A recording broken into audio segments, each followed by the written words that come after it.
Então, eu também quero reforçar as boas-vindas a todos vocês.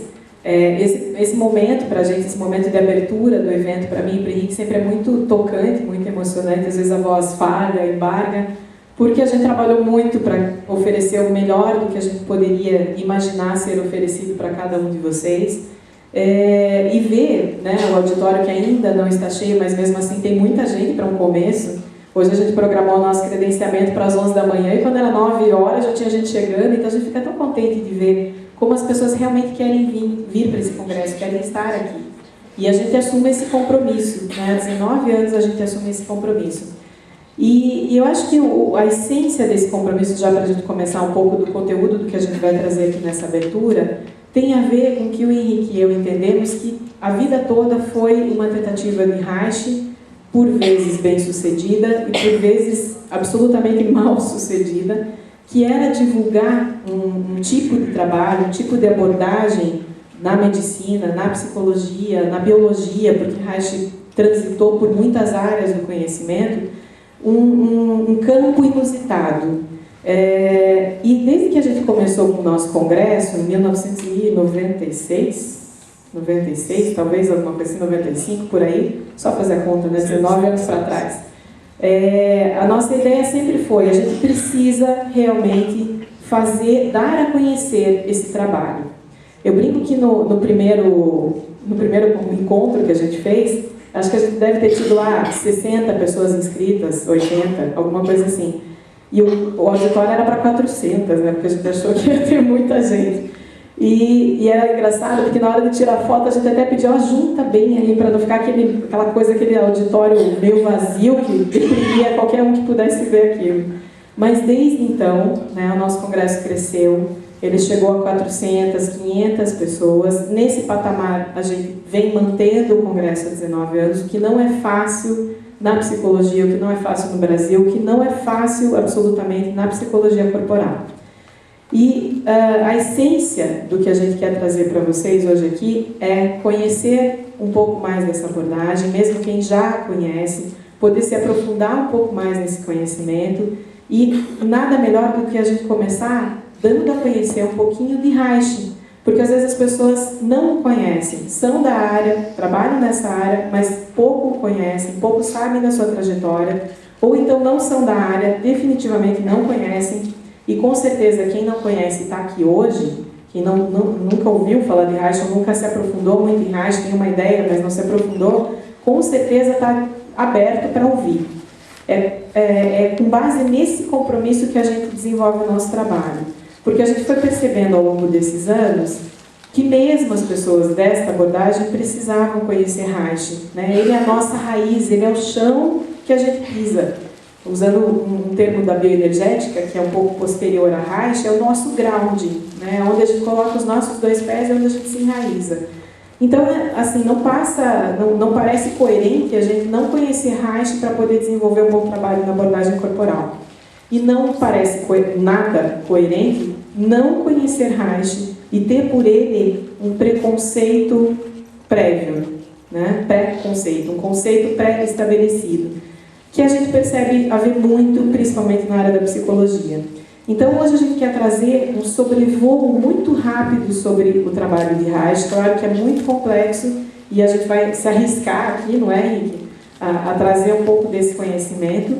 Falando, então, passa ali para mim, nesses próximos 15, 20 minutos, falar um pouquinho de quem foi William Reich, que para alguns foi um ícone da liberdade sexual, né? Falou sobre a revolução da nossa sexualidade, que talvez ainda esteja capengando até hoje, né? Ainda quando a gente pretende discutir homossexualidade, por exemplo, ainda a gente se esbarra na nossa dificuldade com a sexualidade como uma função que não é tocada, que não é comentada, na qual não se aprofunda em termos de conhecer de verdade essa função. E Reich já no século passado, no século retrasado, começou a trazer esse conhecimento para a gente, falando do quanto, por sermos tão reprimidos na nossa sexualidade, na nossa entrega para a vida, nós nos tornávamos doentes.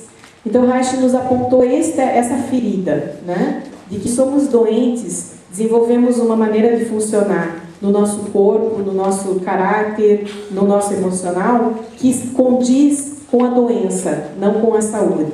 E muito embora, e disso a gente vai falar aqui também hoje nessa trajetória, muito embora Reich em algum momento tenha dito, a gente já conhece muito a doença, a gente precisa conhecer o que é saúde, porque a gente não tem noção do que é saudável, de quem é uma criança saudável, de quem é um adulto saudável. Mas mesmo assim, o primeiro olhar de Reich foi para a nossa miséria, e para a miséria da nossa sexualidade. Não apenas no sentido das nossas relações sexuais adultas, eu não chamaria de maduras, mas dá para chamar de adultas, mas da nossa pouca entrega à vida, pouca entrega para aquilo que a gente se dedica. E se tem alguma coisa que Reich realmente deixou como legado para a gente, e o qual Henrique e eu tomamos com toda certeza, inclusive na realização desse evento, a gente precisa se entregar para aquilo que a gente faz. Então a gente fica até de madrugada trabalhando, mas a gente se entrega para aquilo que a gente faz. A gente pode falar que ao mesmo tempo que ele foi um ícone, né, e considerado por alguns psicanalistas da época como uma mente brilhante, ele também foi considerado como um louco, como um charlatão, como uma pessoa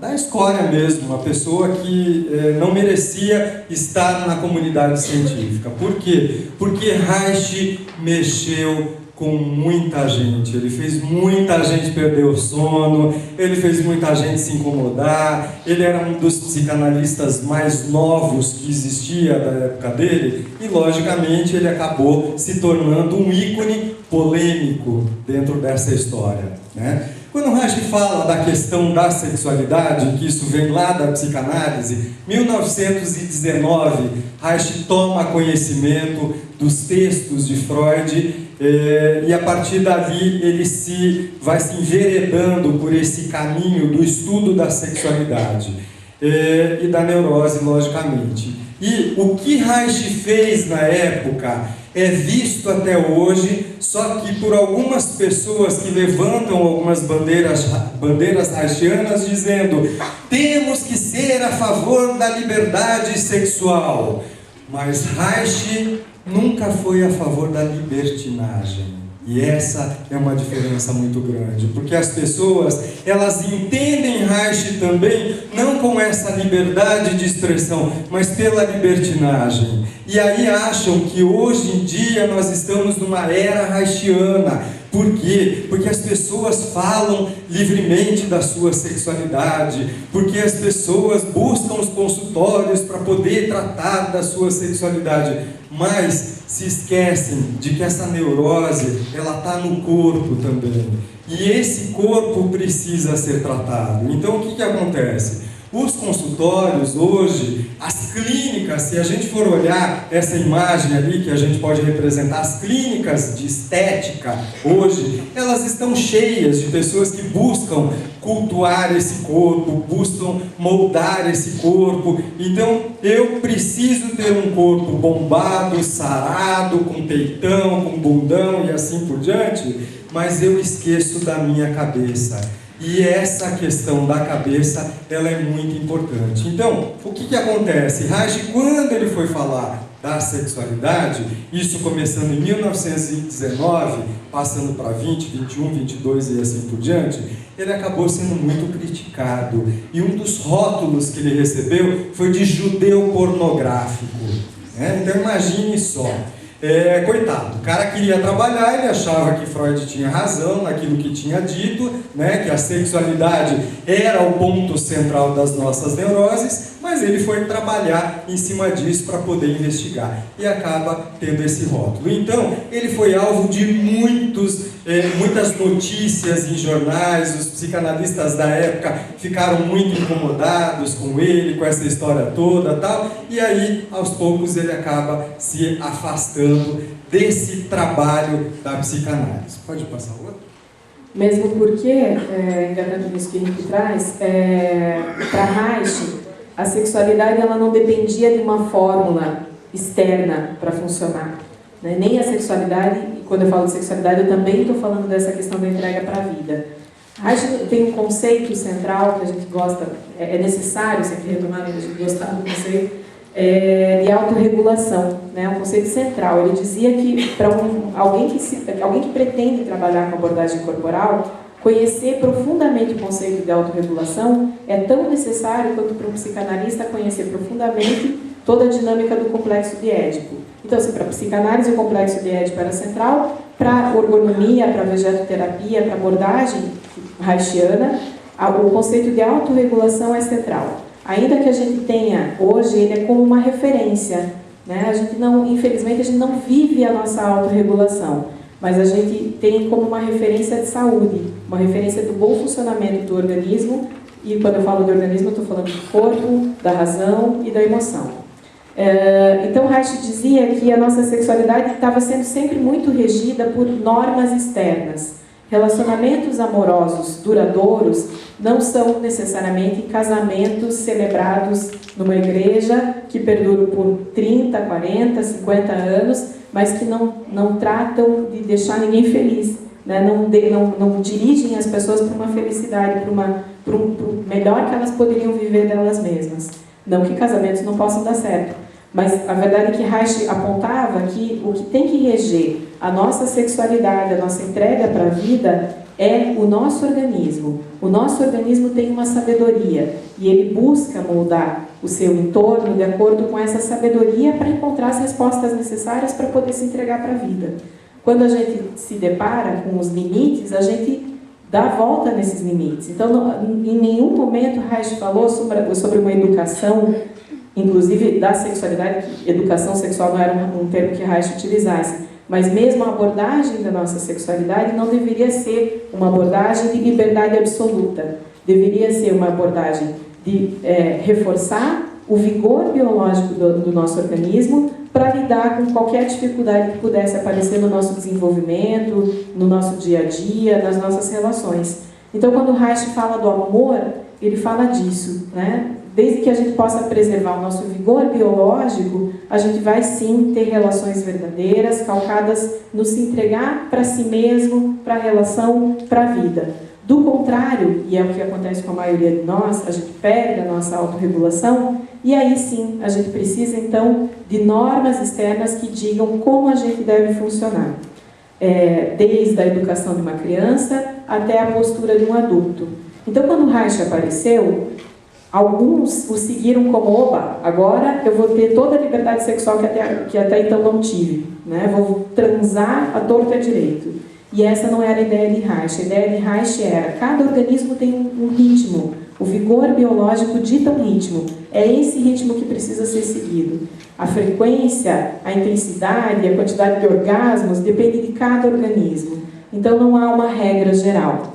Se a gente ficar baseado numa regra geral, num manual de como deve ser a nossa sexualidade, ou mesmo nas ideias reichianas de como deve ser a nossa sexualidade, a gente só vai encontrar a doença, porque a doença é o resultado dessa dificuldade em encontrar a nossa capacidade interna de amar, de nos entregar para a vida, de seguir o vigor biológico do nosso organismo.